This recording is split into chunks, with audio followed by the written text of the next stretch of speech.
muito boa tarde. Vamos iniciar esta nova série de Hangouts, desta vez sobre a remodelação corporal e modelação corporal. Nesta nova série vai estar organizada em vários capítulos,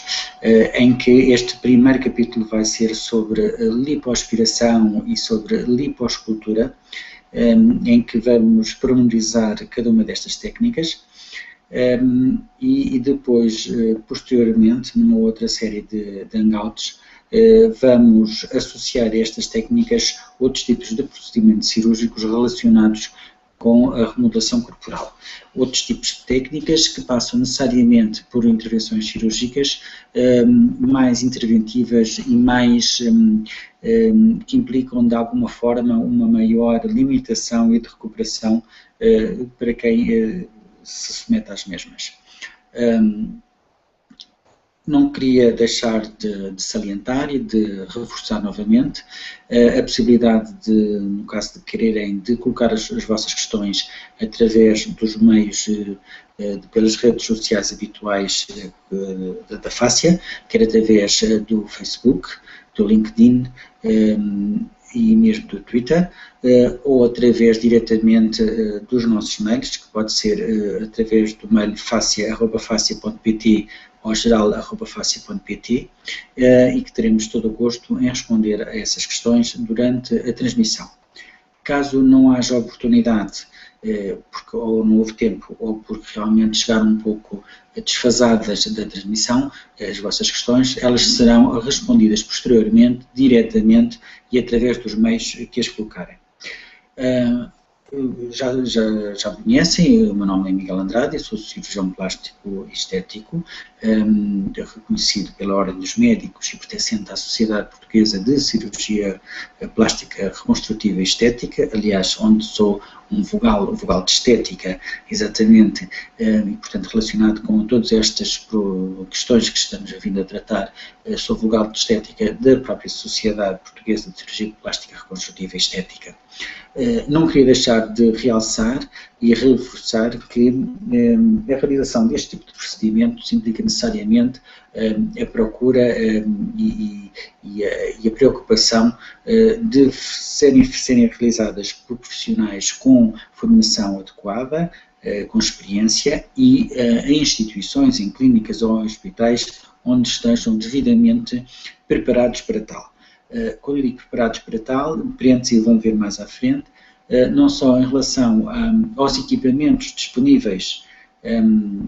para fazer este tipo de técnicas, como também todos os tipos de equipamentos e meios para nos permitirem realizar estes procedimentos com segurança. Vamos então começar a falar um pouco sobre o tema do hangout de hoje, que será sobre a lipoaspiração, basicamente as questões relacionadas a tudo aquilo que a pessoa pensa, viu ou já leu, quer na internet ou em algumas revistas, sobre este tipo de procedimento e que muitas vezes nunca teve a oportunidade de perguntar ou nem sequer teve, de alguma forma, à vontade de as colocar. No fundo, a lipoaspiração é uma técnica que já existe, a lipoaspiração clássica, uma técnica que já existe há muitos anos, realizada por várias razões, inicialmente desenvolvidas não para este fim estético, mas que com o passar dos anos e com o desenvolvimento dos meios clínicos, médicos, como em todas as outras áreas, vieram a ganhar popularidade e aplicação no ramo muito específico da medicina. Neste caso, na cirurgia estética. É de qualquer modo, e é necessário terem noção, que é um procedimento cirúrgico, é um procedimento que não se realiza de ânimo leve e que tem que ser devidamente avaliado pelo clínico que o vai realizar, de forma que os resultados finais sejam realmente compensadores e correspondam, no fundo, à expectativa que o paciente tem desse mesmo resultado. A lipoaspiração clássica, dita clássica, e que praticamente atualmente é muito pouco realizada, procedia-se ou procede-se ainda através da aspiração de gordura, através de instrumentos, de umas cânulas com alguma espessura, em que essas cânulas tinham na sua extremidade um orifício que, através da ligação dessa cânula por um tubo, um determinado tipo de equipamento, fazia com que fosse aspirado por meio de vácuo a gordura. Estas cânulas inicialmente, e este tipo de lipoaspiração era feita sem a introdução de nenhum líquidos nos locais a serem tratados, e de alguma forma era chamada uma lipoaspiração seca, e ao ser realizado sem esse tipo de líquidos ou de conjunto de medicamentos que são introduzidos e através de cânulas com alguma espessura, condicionavam e condicionam atualmente, ainda se forem assim realizadas, algumas sequelas que do ponto de vista estético não é muito agradável, nomeadamente a possibilidade de se originarem algumas depressões, algumas zonas em que se tira mais gordura e, portanto, fica um buraco, fica uma depressão, que esteticamente não é agradável. A utilização destas técnicas iniciais, também pelo facto de serem feitas sem auxílio de outros meios, condicionava, digamos que, alguma perda de sangue e alguma dificuldade de recuperação mais demorada. E implicava que as pessoas, primeiro que retomassem a sua atividade profissional, é claro que isto dependia do volume e das áreas a serem tratadas, demorava alguns dias. Com o passar dos anos, vieram-se a desenvolver mais uma série de técnicas relacionadas com a lipoaspiração, é claro, mas que mais refinadas, não só através do desenvolvimento de cânulas mais finas, mais delicadas, menos traumáticas, cânulas estas que alguns meios podem estar associados a algum tipo de outro tipo de energia, nomeadamente uma energia mecânica, ou mesmo uma energia física, como seja acopladas a laser. Estas cânulas foram acompanhadas pelo desenvolvimento de equipamentos de lipoaspiração, de realização de vácuo, mais específicos, mais delicados e mais precisos, que conjuntamente com a tal instalação de determinados tipos de soros associados a medicamentos na zona a ser tratada, condiciona a que haja uma menor perda de sangue,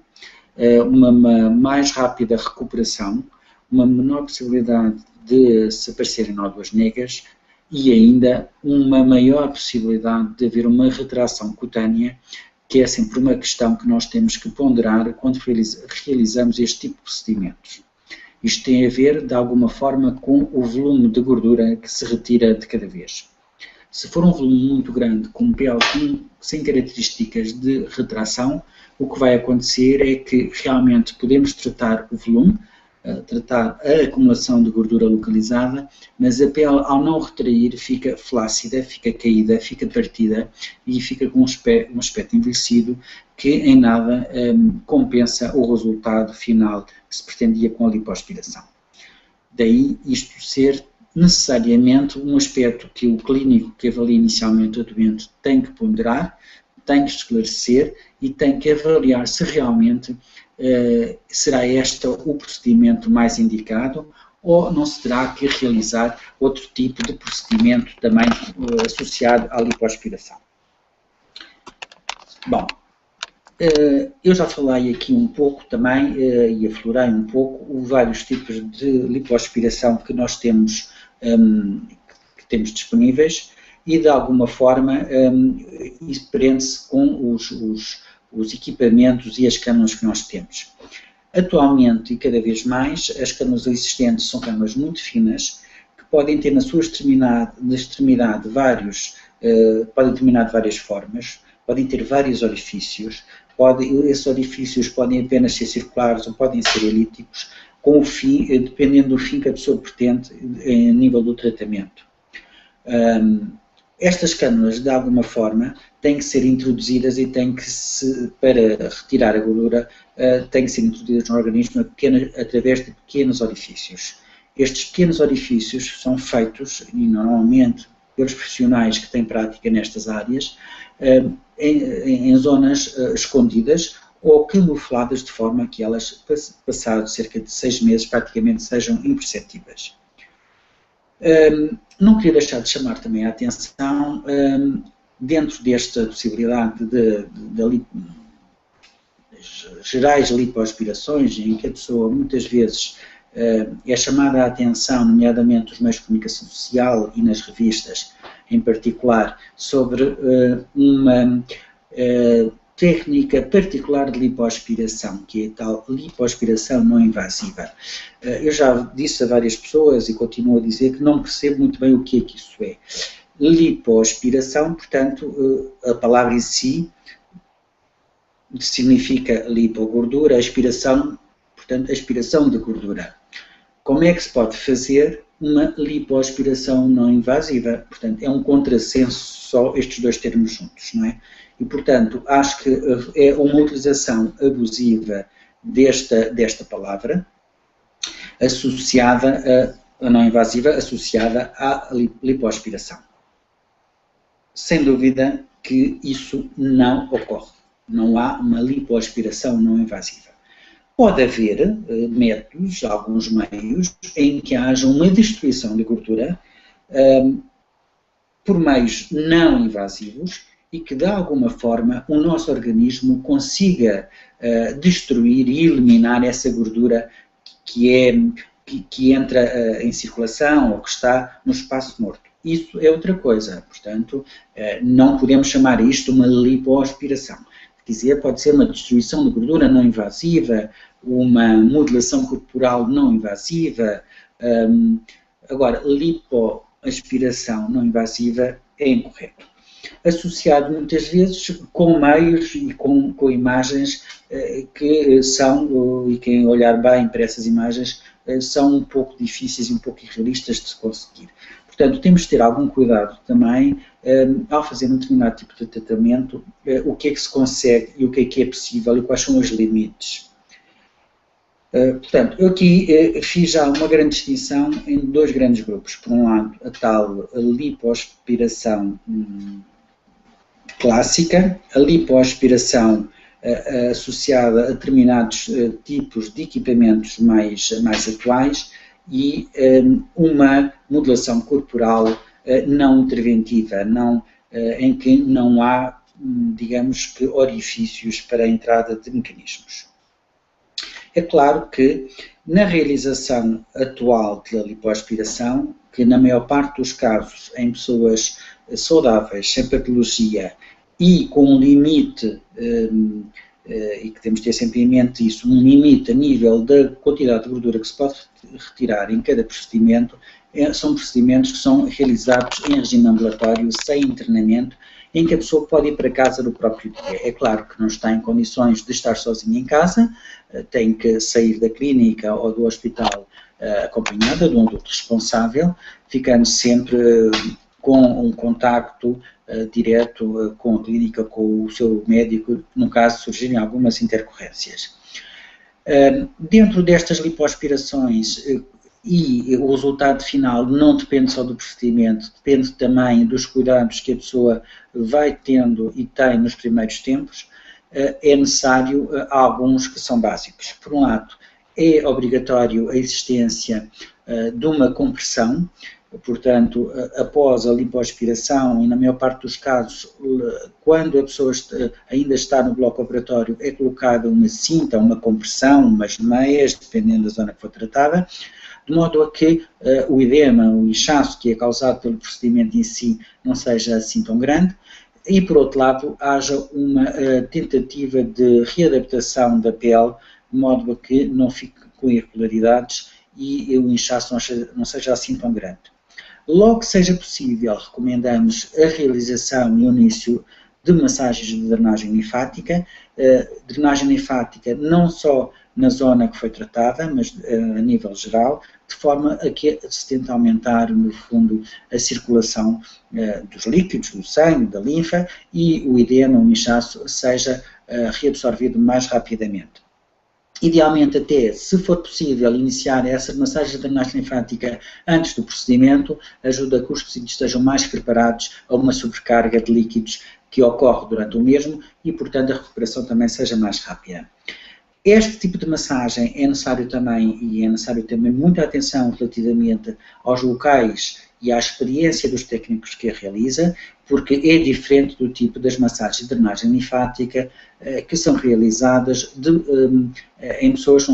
não foram submetidas a este tipo de tratamentos. Isto são massagens de drenagem linfáticas cirúrgicas, pós-lipoaspiração e que obriga a alguma experiência e a alguns cuidados e a alguma técnica em particular. Idealmente, e em termos gerais, recomendamos mais as massagens de drenagem linfática mecânicas do que as manuais, porque no pós-operatório, com o inchaço e com o edema que ocorre necessariamente, a massagem feita com as mãos não é tão precisa, uma vez que não se consegue fazer com uma igual pressão em todas as zonas e, portanto, podemos estar a condicionar a acumulação de líquidos e a acumulação de seromas em determinadas zonas, ao contrário de uma massagem mecânica em que é uniforme e regular em toda a zona onde a máquina passa. É claro que isto implica que quem faça este tipo de procedimentos tenha próximo do local onde reside, uma vez que os tratamentos de drenagem linfática são prolongados, em média entre 10 a 15 sessões são recomendáveis após estes procedimentos e, portanto, não é viável uma pessoa que resida a 100, 200 ou 300 km do local onde fez a lipoaspiração se desloque 2 a 3 vezes ao local onde foi operada ou onde tem experiência na realização deste tipo de procedimento para fazer uma massagem de drenagem linfática. Eu falo nisso também porque já temos casos de senhoras e mesmo senhores que realizaram este tipo de procedimento e que se demoram fora de Lisboa e que depois não lhes dá jeito de virem todos 2 ou 3 vezes por semana a Lisboa fazer as massagens de drenagem linfática e os resultados ficam mesmo muito aquém do que aqueles que são feitos com o nosso acompanhamento direto e ou por técnicos da quais nós temos formação e temos alguma confiança em termos dos tratamentos que são realizados. Não sei se há alguma questão que queiram colocar, e volto a repetir, quer através dos nossos mails, facia@facia.pt ou geral@facia.pt ou através das redes sociais, do Facebook, Twitter ou LinkedIn, os mais usuais, e caso queiram poderão colocar as vossas questões através dos mesmos e tentaremos responder diretamente durante a emissão. Caso não seja possível, teremos todo o gosto e responderemos depois diretamente e através dos mesmos meios que foram colocados. Bem, sobre a lipoaspiração e também há alguns mitos e há algumas questões que muitas vezes as pessoas colocam e que em termos da opinião pública em geral está um pouco difundida, é necessário também desmistificar algumas questões. Este tipo de procedimento não é um procedimento para emagrecimento, não é de todo, portanto, idealmente a pessoa deve ter um peso próximo do normal, se não normal, sendo nestes casos os melhores resultados que se conseguem obter. Trata-se sim de um procedimento para acumulações localizadas de gordura e um procedimento para modelar o corpo, para dar forma, para realçar determinadas formas e não para emagrecer. Para isso é necessário fazermos um outro regime mais geral de acompanhamento global que pode, e na maior parte dos casos, pode condicionar numa fase posterior uma lipoaspiração, uma lipomodelação corporal ou uma lipoescultura, que será o tema que iremos tratar no próximo hangout. Outro dos mitos também é relativamente à questão de, ao fazer uma lipoaspiração, nunca mais voltar a ter acumulações de gordura nessa zona. É um mito realmente muito difundido, mas é necessário termos em atenção que, se não, após o tratamento, se não tivermos os cuidados adequados, não tivermos um regime alimentar adequado, um exercício físico regular e um acompanhamento nutricional adequado, não se consegue manter os resultados que foram obtidos com o tratamento. É claro que é mais difícil haver uma acumulação de gordura nessa zona do que noutras zonas do corpo, uma vez que se reduziu o número de células adiposas aí. Mas elas existem e continuam a existir ali e, portanto, elas respondem a determinados estímulos com o seu aumento também e, portanto, podem deformar e podem alterar o resultado e comprometer o resultado que foi atingido. Portanto, temos que depois tentar manter o ganho que se obteve com esse tipo de procedimento. Outra das razões também, e muito difundida, são as complicações de algumas até mortais sobre este tipo de procedimento. Sendo um procedimento cirúrgico, temos que fazer uma avaliação clínica e analítica da pessoa em causa para ver se tem condições para ser submetida a este tipo de tratamentos e, caso não haja nenhuma patologia associada, os exames complementares realizados que forem efetuados estejam dentro da normalidade, digamos que há um risco controlado e poderemos então pensar em fazer este tipo de procedimento. Um procedimento de lipoaspiração, se for efetuado em regime ambulatório, sem ser com uma anestesia geral, anestesia local, com uma sedação, em que no próprio dia a pessoa está a andar, não está acamada, tem riscos muito pequenos. Existem, mas são pequenos. E, portanto, é de alguma forma aquele que nós preconizamos. A pessoa não deve estar acamada, não se deve ficar na cama logo a seguir, nos primeiros dias a seguir, deve, pelo contrário, mobilizar-se, andar de um lado para o outro, para que haja uma circulação de líquidos e não haja estase periférica do sangue, de forma que não haja a formação dos coágulos nas pernas, que eventualmente possam ocasionar problemas que todos nós já ouvimos falar e que muitas vezes são empolgados e que não têm de alguma forma significado em termos estatísticos face ao número de lipoaspirações que são realizadas diariamente, semanalmente e mensalmente, face às complicações que elas existem. Desta forma, procurando um profissional com formação adequada, havendo um despiste correto de todas as patologias e de exames analíticos de cada pessoa e sendo efetuados com os meios técnicos mais atuais e adequados, o risco que existe na realização deste procedimento é mínimo. Daí o facto de lhe assegurar que, caso seja esse o seu caso, não tenha receio e tente resolver o seu problema e modelar o seu corpo da forma que gostaria, de forma que também não o incomode e não o limite no seu dia-a-dia. Por hoje era tudo, não nos queremos começar mais. Caso tenham dúvidas ou algumas questões, estamos ao vosso dispor. Mais uma vez reforço, podem mandar as vossas questões para os nossos e-mails, facia@facia.pt ou geral@facia.pt ou outra vez das nossas redes sociais. Ficamos ao vosso dispor e espero que tenha sido útil alguns destes esclarecimentos. Muito boa tarde.